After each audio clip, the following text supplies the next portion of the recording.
చెప్పి రాష్ట్రాన్ని సర్వనాశనం అయిపోతున్నా, ఇక్కడ వనరులన్నీ విదేశాలకు వెళ్ళిపోతున్నా, ఇక్కడ చదువుకుని విదేశాలకు వెళ్ళిపోతారు, ఇక్కడ డబ్బులు తీసుకెళ్ళి పక్క రాష్ట్రాల్లో పెట్టుబడులు పెట్టుకుంటారు, ఇక్కడేం ఫ్యాక్షనిజం పెరిగిపోద్ది, ఇక్కడేం రౌడీజం పెరిగిపోద్ది, ఇక్కడ విద్యా ఉద్యోగ ఉపాధి అవకాశాలు లేక ఎక్కడో పిల్లల్ని తీసుకెళ్ళి పక్క రాష్ట్రాల్లో పక్క దేశాల్లో బ్రతుకుతుంటారు.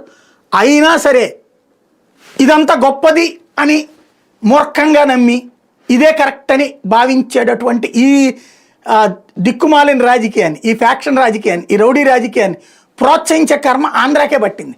సుదీర్ఘకాలం ఈ దరిద్రం ఆంధ్రాన్ని వెంటాడుతుంది, ఇంకో 25 ఏళ్ళైనా వెంటాడుతుంది మన బుర్రలు మారినంత వరకు.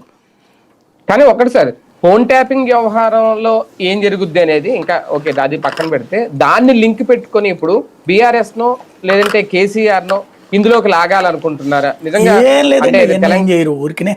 ఇక్కడ ఏంటంటే జగన్ చెడ్డోడు, అట్లాగే కేసీఆర్ కూడా చెడ్డోడు అన్నటువంటిది ఇప్పుడు చెప్తారు. అక్కడ ఏంటంటే రేవంత్తో కాంటాక్ట్. ఇప్పుడు మరి ఆ రోజున ఎందుకు రాసుకోలేదంటే ఇదే రాధాకృష్ణ గారు పూసుకు తిరిగాడు కదా కేసీఆర్కి, ఆయన పవర్లో ఉన్నంత వరకు అది నడుస్తుంది. వాళ్ళన్నీ కూడా ఏదో ఒకటి ఒక కథనాలు రాస్తుండాలి, అంతమించి పెద్ద పెద్ద ఇందులో బీభత్సమైన అంశాలు ఏం లేవు.